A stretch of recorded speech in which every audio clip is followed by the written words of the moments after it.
El Instituto de Justicia Constitucional, adscrito a la Corte de Constitucionalidad, presenta 200 años de constitucionalismo guatemalteco.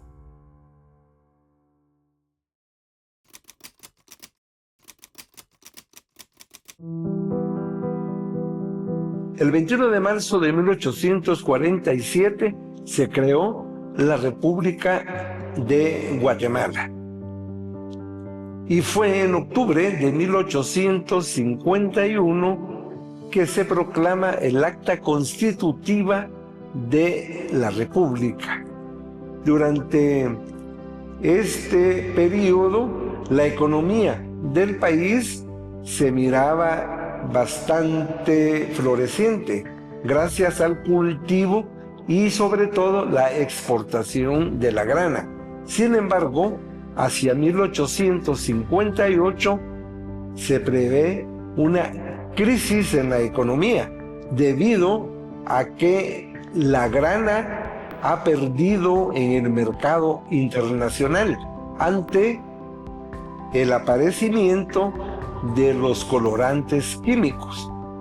Ante esta situación, el gobierno de Guatemala, presidido por Rafael Carrera, ven entonces en el café la oportunidad de crecimiento económico del país, y de esta manera el café ingresa al país y se convierte en una fuente muy importante para las oportunidades. El cultivo de la grana no necesitaba de mayor extensión de tierras ni muchos trabajadores, caso contrario que la caficultura necesita de muchas tierras y de mucha mano de obra. A la muerte de Rafael Carrera, ocurrida en 1865, sucedió el mariscal Vicente Serna, quien en su momento fue un militar decidido que participó en muchísimas campañas militares. Pero hacia 1866 ya se encontraba en una edad adulta, lo cual no le permitía abrirse a la exigencia de los tiempos. No aprobó los cambios necesarios que se necesitaban en el país. No aprobaba una reforma agraria que era necesario para el crecimiento económico y sobre todo el impulso de la caficultura. Y es de esta manera que aparecen varios grupos insurgentes. Dentro de estos vamos a encontrar el grupo bajo el caudillo, el general Miguel García Granados y Justo Rufino Barrios, quien desde el occidente del país inician un movimiento para desestabilizar al gobierno establecido de Serna. Este movimiento tiene un momento muy importante, que es a inicios del mes de junio de 1871, donde se firma un documento que en la historia conocemos como el Acta de Patsicía, por medio del cual se desconoce el gobierno de Serna, se desconoce entonces el instrumento constitucional y se reconoce al general Miguel García Granados como presidente de Guatemala. El 29 de junio de ese año 1871 se libró la batalla de San Lucas Zacatepeques, donde fueron derrotadas las fuerzas leales al mariscal Serna. Y el 30 de junio entran triunfante a la ciudad de Guatemala las fuerzas revolucionarias, dando origen a un movimiento que en nuestra historia conoceremos como la Revolución Liberal de 1871. Encontramos a los dos caudillos, a Miguel García Granados, quien gobernará provisoriamente Guatemala de 1871 a 1873, luego de una disputa electoral entre el otro caudillo, el general Justo Rufino Barrios. Este sale favorecido en el proceso electoral y se convertirá entonces en presidente de Guatemala. La revolución liberal y en su momento la reforma liberal traen consigo cambios considerables al país. Es una modernización económica. Afecta los campos de la política exterior, el agro, la labor, la educación, teniendo un precepto muy especial que será la educación oficial es laica, gratuita y obligatoria, y sobre todo hay un movimiento anticlerical. Todas estas ideas liberales tienen su base en la Ilustración del siglo XVIII y muy particularmente también en los escritos de los enciclopedistas de la Revolución Francesa de 1789. Este momento de cambios en todos los campos en la vida nacional llegan a un momento muy importante en el año 1879. Se ha nombrado una asamblea quien ese año promulga la Constitución de la República de Guatemala, la que entró en vigor en marzo de 1880, en la cual se establece 3 poderes, se desconoce una religión única, se favorecen las libertades de culto, se organiza el ejército, la temporalidad presidencial, por lo cual hay un artículo para favorecer la permanencia del general Justo Rufino Barrios en la presidencia. Esta constitución sufrió aproximadamente 8 reformas durante el tiempo que estuvo vigente hasta 1944. La Constitución entra en vigor entonces en marzo de 1880, siendo presidente Justo Rufino Barrios, quien muere el 2 de abril de 1885. Y aquí vendrá el problema de la sucesión. Inmediatamente tenemos que le sucede como asignado a la presidencia Alejandro Sinibaldi, quien será conocido como Flor de un Día por el poco tiempo que gobierna.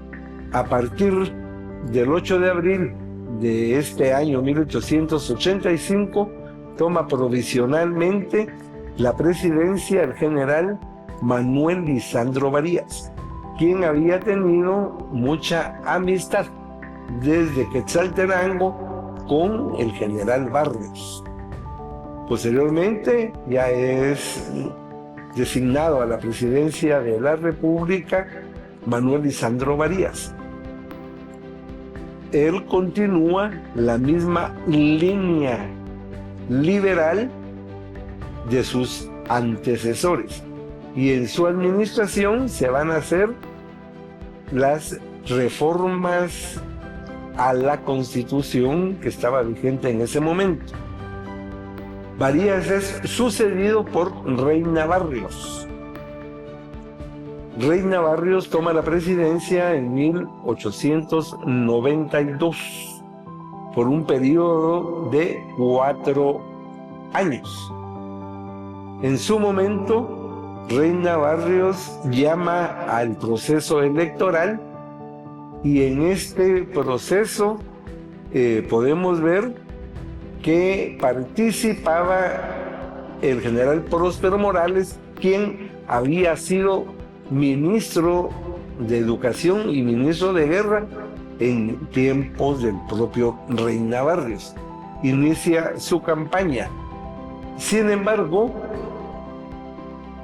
estando en el periodo previo a las elecciones, Reina Barrios emite un decreto que le permite continuar en la presidencia, lo cual provocó un levantamiento en Occidente que conocemos como la Revolución de 1897 en Quetzaltenango.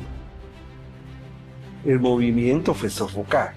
Mientras tanto, el 8 de febrero de 1898, en la ciudad de Guatemala fue asesinado el presidente de la República, José María Reina Barrios.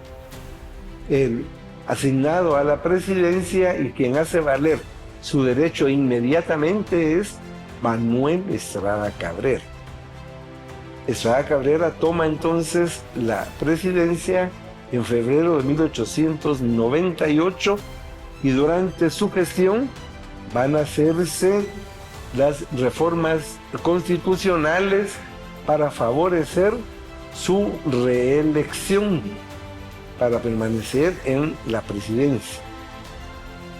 Fue así como Manuel Estrada Cabrera se mantuvo 22 años en el poder, hasta que a finales de 1919 se forma el Partido Unionista. Aquí tenemos que ver lo siguiente: durante el periodo de Manuel Estrada Cabrera no había organización política, organización obrera, sindical, no había libertad de expresión. Había un sistema que detectaba a cualquier detector del gobierno. Sin embargo, en mayo de 1919, el obispo Bernardo Piñol y Aycinena predicó 9 sermones en la iglesia de San Francisco, donde alentaba a la población a perder el miedo. El obispo tuvo que abandonar el país. Mientras tanto, el 25 de diciembre de 1919 se firmó el Acta de los Tres Dobleces, que da origen al Partido Unionista, aprovechando la existencia del unionismo en Centroamérica, previniendo el centenario de la independencia para 1921. El Partido Unionista se organiza en islas y aglutina a todos los sectores de la población. Manifiesta en las calles de la ciudad el 11 de marzo de 1920 una manifestación masiva, la cual fue disuelta por las fuerzas de seguridad del Estado, lo cual causó muchísimo descontento en la población. Asimismo, a través de un medio de comunicación llamado El Unionista, se hablaba en contra del régimen de Estrada Cabrera.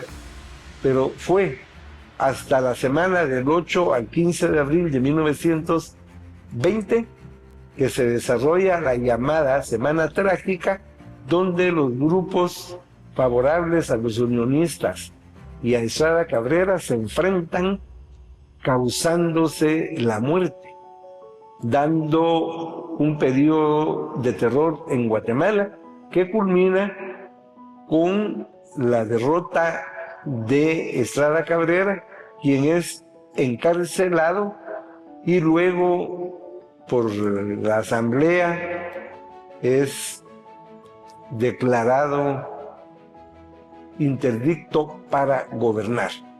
A la caída de Estrada Cabrera toma el poder los unionistas. Es así como continúa en el poder el terrateniente Carlos Herrera Luna. En el año 1921, que es el año del centenario, se llevó a cabo una reunión de centroamericanistas en San José de Costa Rica, por medio del cual firmaron una carta para recuperar nuevamente el pacto federal que se había disuelto en 1838. Pero posteriormente Costa Rica y Nicaragua no acceden a conformar este pacto federal, por lo cual únicamente Guatemala, El Salvador y Honduras conforman una asamblea donde promulgan la Constitución Federal de Centroamérica, 1921, dando origen entonces a la República Federal de Centroamérica, que tendría como capital Tegucigalpa. Sin embargo, este fue un movimiento totalmente efímero, por lo que continúa en vigor la Constitución que venía desde marzo de 1880. Luego tendríamos que mencionar varias reformas que se hacen entre 1927 y al inicio de los años 30, hasta llegar a la presidencia del general Jorge Ubico, quien el 14 de febrero de 1931 toma la presidencia de la República y se van a hacer enmiendas constitucionales que faciliten su permanencia en el poder. Sin embargo, el régimen de Ubico se volvió intolerante a tal grado de que fue obligado a renunciar a efecto del 1 de julio de 1944, quedando en su defecto un triunvirato que se disuelve y quedará únicamente el general Federico Ponce Bay. El 20 de octubre de 1944 se da un movimiento cívico-militar que derrota al gobierno de Ponce Bayles. Asume una junta revolucionaria de gobierno, la cual es reconocida nacional e internacionalmente. Esta junta revolucionaria desconoce la Constitución de 1879, que había entrado en vigor en el 80, y se gobierna bajo un estatuto de gobierno, mientras que se ve la necesidad de regresar al Estado de Derecho, a un Estado constitucional, para lo cual se convoca a elecciones de una Asamblea Nacional Constituyente, la que en marzo de 1945 promulga la Constitución de la República de Guatemala. Ese mismo mes de marzo de 1945 asume la presidencia el doctor Juan José Arévalo, quien había ganado con mayoría absoluta durante el proceso electoral. En esta Constitución se consideran aspectos muy importantes en lo que es el respeto a la propiedad privada, las garantías individuales, la educación, la cultura, reconocer los valores de la cultura ancestral una organización del ejército, reconoce la importancia de la labor y la seguridad social, lo cual se recoge en la Constitución y que van a ser aplicados durante los gobiernos de la Revolución, que van a ser dos. Arévalo es sucedido por Arbenz. Arbenz había manejado una línea en contra de monopolios, básicamente lo que sería contra United Fruit Company, lo cual va a ver como resultado la reforma agraria, decreto 900 en 1952, contra la electricidad que era manejada por una empresa norteamericana a través de la construcción de la represa Jurún Marinalá, y contrarrestar el poder de United Fruit Company y de la IRCA con la construcción de una carretera al Atlántico y la rehabilitación de un puerto en el Atlántico que era Santo Tomás de Castilla. El gobierno de Arbenz fue derrocado a finales de junio de 1954. dando paso a lo que sería una nueva etapa en la historia de Guatemala, conocida en su momento como la Liberación. Este movimiento, acaudillado por Carlos Castillo Armas, va a desconocer la Constitución de 1945. Tras una Asamblea Nacional Constituyente que se había electo, se promulga la Constitución de 1956, la cual reconoce la personería jurídica de las iglesias. Asimismo, reordena en relación a los partidos políticos, prohibiendo el Partido Comunista. Carlos Castillo Armas queda a cargo de la presidencia de la República. Sin embargo, el 26 de julio de 1957 fue asesinado. Se llama a un proceso electoral en 1957, en octubre, en el cual dentro de los candidatos que llegaron a la contienda final fue el general Miguel Ortiz Passarelli y Miguel Idígoras Fuentes, habiéndosele dado la victoria a Ortiz Passarelli, lo que provocó que Idígoras Fuentes rechazara el resultado electoral. Se convocó a una serie de manifestaciones, dentro de ellas las de las bicicletas, y finalmente fueron suspendidas las elecciones, llamándose a una nueva contienda a principios de 1958, en el cual salió electo el general Miguel Idígoras Fuentes para un periodo constitucional de 6 años.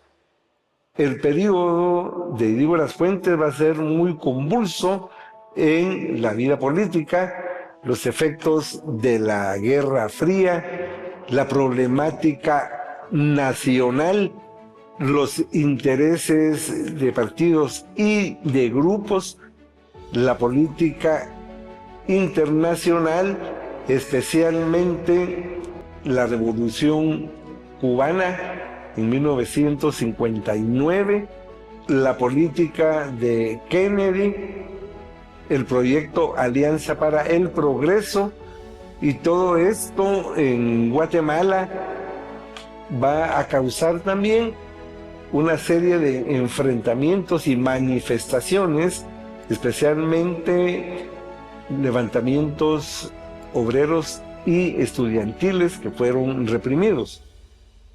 Y el 13 de noviembre de 1960 se inicia el conflicto armado interno por una facción de jóvenes del ejército en el nororiente del país.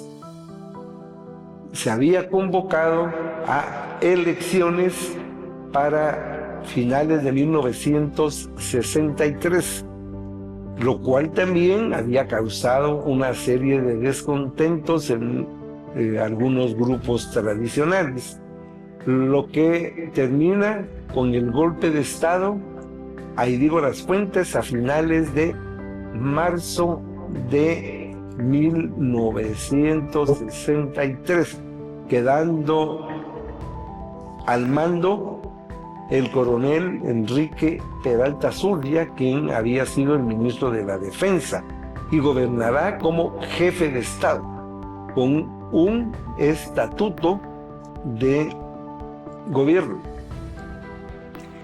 Se llama a una Asamblea Nacional Constituyente en 1965 que promulga la Constitución de la República de Guatemala de 1965 y elecciones presidenciales, elecciones municipales, y en esta contienda sale electo el licenciado Mario Méndez Montenegro. El periodo presidencial es de 4 años y aparece ya la figura de vicepresidente de la República. Sin embargo, este periodo constitucional se vio afectado el 23 de marzo de 1982 con el golpe de Estado del general Efraín Ríos Montt y 12 militares más. Al año siguiente se registra un nuevo golpe de Estado, encabezado por el general Óscar Humberto Mejía Víctores. Mejía Víctores convoca entonces a un proceso electoral para una Asamblea Nacional Constituyente, habiéndose llevado a cabo las elecciones del 1 de julio de 1984. Los constituyentes presentan la Constitución Política de la República el 31 de mayo de 1985, misma que entró en vigor el 14 de enero de 1986. La Constitución de 1985 nace entonces en un contexto muy difícil en el ámbito nacional, confrontamientos, endurecimiento del conflicto armado interno, pero sin embargo se busca una salida democrática para poner fin a la situación que enfrentaba a Guatemala. Y es así que en este periodo podemos ver que nace y priva la idea de una nueva era democrática en Guatemala, donde van a reconocerse los derechos de todos los guatemaltecos. Esto fue 200 años de constitucionalismo guatemalteco.